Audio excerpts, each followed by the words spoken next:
Te mums ir bobkatiņš T86, kas ir aprīkots ar Konetex 2,13 metru rekultivācijas iekārtu. Rekultivācijas iekārta sastāv no rotora šeit, kurš samaļ gan kokus, gan saknes, arī akmeņus un jūsu tulpju sīpolus, samaļ visu.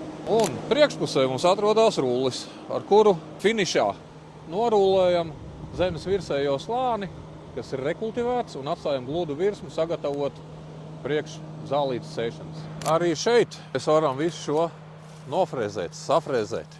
Bet saimnieks šeit ir sastādījis kociņus. Kociņi ir sastādīti pamīšus.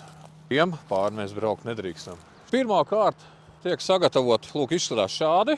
Nobraucam pirmo tūru turp, nobraucam atpakaļ. Tad otrā kārta. Braucam atpakaļ gaitā. Rulli, to frēzi ieslēdzam ar zobiem pretējā virzienā. Viņš ar zobiem šo virsējo kārtu, kas ir, izlīdzina, un priekšā rullis ir palaists uz leju, un ar rulli viņš nogludina un piespiež uz zemes augšējo kārtu.